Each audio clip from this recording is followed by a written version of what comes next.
Good day to you, my brother, my sister, wherever you may be this wonderful day. It is my utmost expectation that you are well with your family, your loved ones, brothers and sisters, and all that you do. May grace be upon it. I want to take this opportunity to once again journey together with you on this exposition on understanding revelation as it was given unto Apostle Yohanan on the island of Patmos approximately 2,000 years ago. Understanding revelation has proven to be a test of time for many ministers of the gospel. But I want to believe as I learn, you too can tap one, two, or two things that will help you to help others understand the scriptures as they were given in Revelation. Shall we begin by giving thanks to Yahweh our Elohim? Mode ani ifeineka, melek hai vechayam, sheheke zarta, bikemla vemishmarti rabai munateka. Baruch atah Yahweh Eloheinu, melek haolam, shem kevod, malkuto leolam va'ed. I want us to continue on our 5th series. This will be our 5-part series on understanding revelation.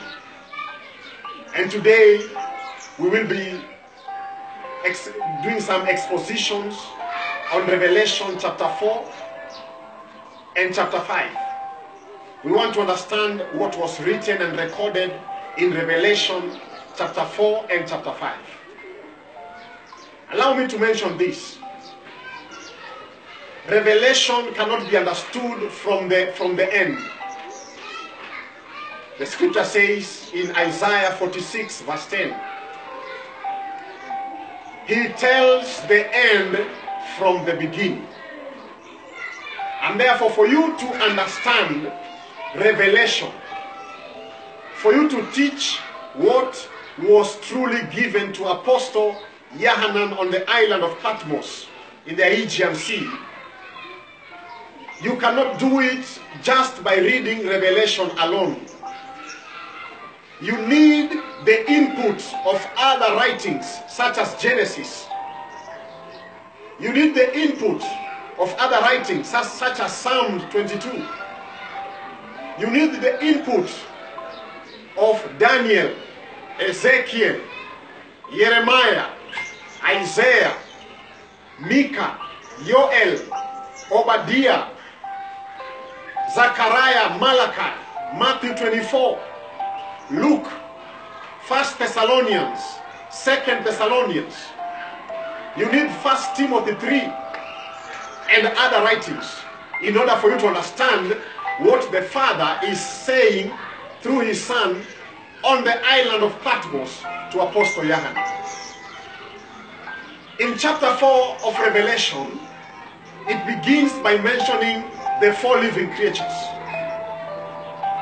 And it is interesting to hear how people translate who these 4 living creatures are.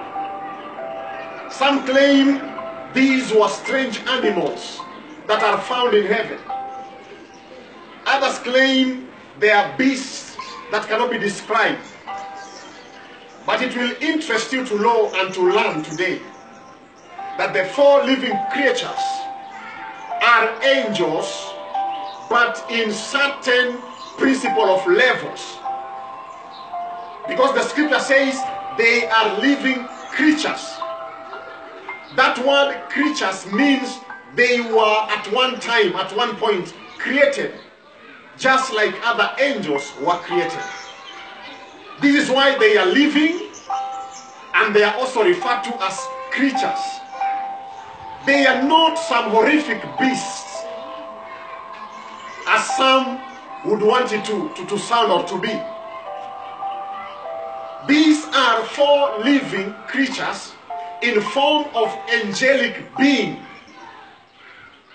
with the urge to worship the Father sitting on his throne. They link up with the 24 elders who support what our Father in heaven is doing for mankind. And when they see what the Father is doing for mankind, you and me and others, they have no choice but to bow before our Father in heaven. And this is what chapter 4 begins by saying, that the angel spoke unto Yahanan and told him, come up here. Because these are now things that are happening up in the Shamayim, or heavens, if you like. Yahanan is taken up and he begins to see tremendous sights. He begins to experience what is happening, the taste of what is happening in the heavens.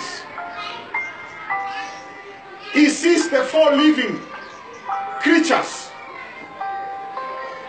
bowing before Yahweh Elohim day and night, worshiping, saying, worthy is the Lamb, worthy is the Lamb, who was slain before the foundations of the world. Worthy is the Lamb to receive glory, honor, power, might, strength, riches, and wisdom and majesty. The 24 elders also are seen to join up and to link up with these four living creatures. They concur with the four living creatures in supporting what the Father is doing. They are amazed tremendously at what our Father in heaven is doing. They are lost of words for what the King of Glory is doing over mankind. They experience his everlasting love, his goodness and mercy and favor, which endures forever, according to Psalm 136, verse 8 up to verse 20. His everlasting goodness leaves the elders and the four living creatures with nothing else other than to bow down. In fact, the elders remove their crown from their heads. Even though the crown is supposed to be over their heads, they remove their crowns.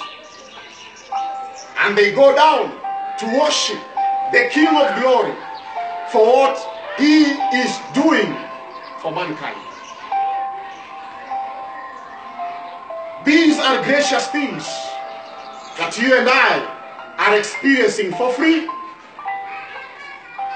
There are levels of grace that we do not deserve, but because his mercy endures forever, we are privileged today to enjoy those privileges.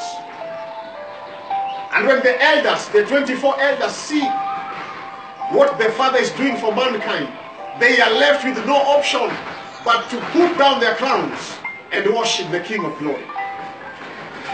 This is why he deserves our glory, our honor, our praises, our thanksgiving day in, day out.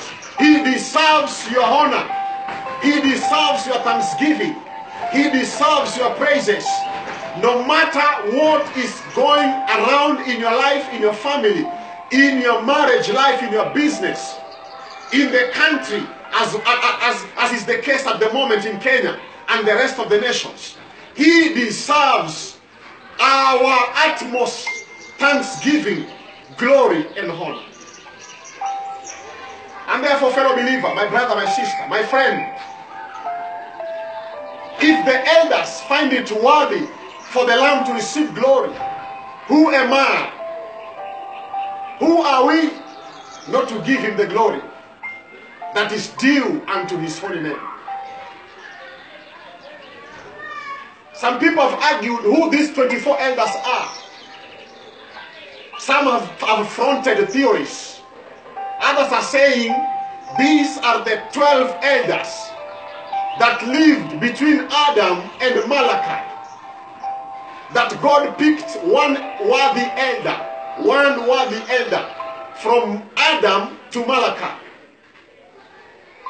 And then the rest are saying the other 12 have been picked in from Matthew to Revelation. But truth be known, there are two-fronted theories according to the scholars, but I want to rely on the scripture and what Yohanan is seeing in heavens. Who are these 24 elders? We are told that these are each elder amongst the 12 tribes of Israel. The first 12 elders are a worthy prince, worthy elder, picked from Genesis to Malachi amongst each of the 12 tribes of Israel. And the rest, the remainder of the 12, are the apostles.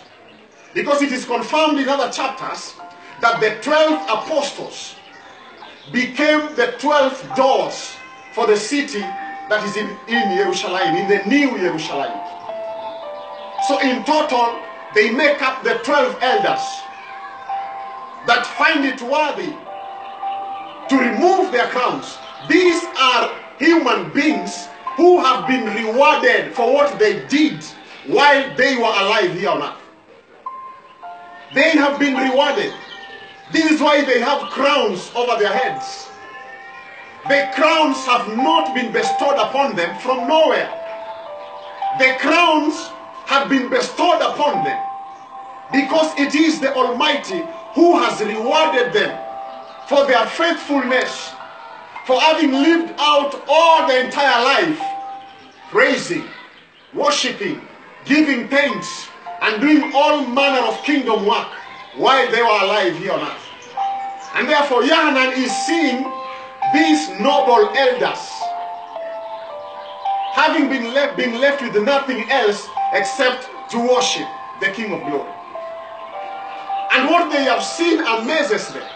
The scripture says they never cease to worship and to bow and to give glory and honor and praise before him day and night. Day and night. And therefore, my brother, my sister, these are people supposed to relax and to enjoy the opportunity of having managed to enter the presence and the ambience of the Most High. But what they are met with amazes them, and therefore they decide to worship the King of Glory day in, day out.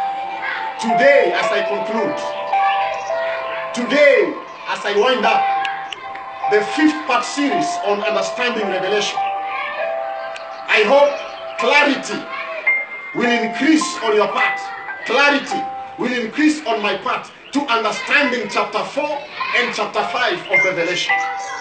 Actually, who are the 4 living creatures and who are the 24 elders? And why is it that they are doing what they are doing?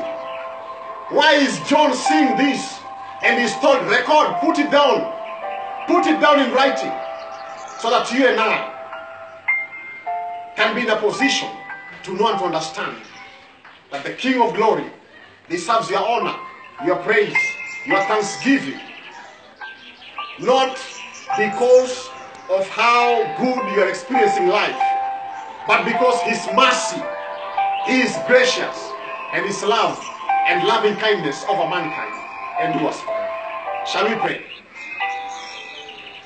We are grateful for your everlasting kindness.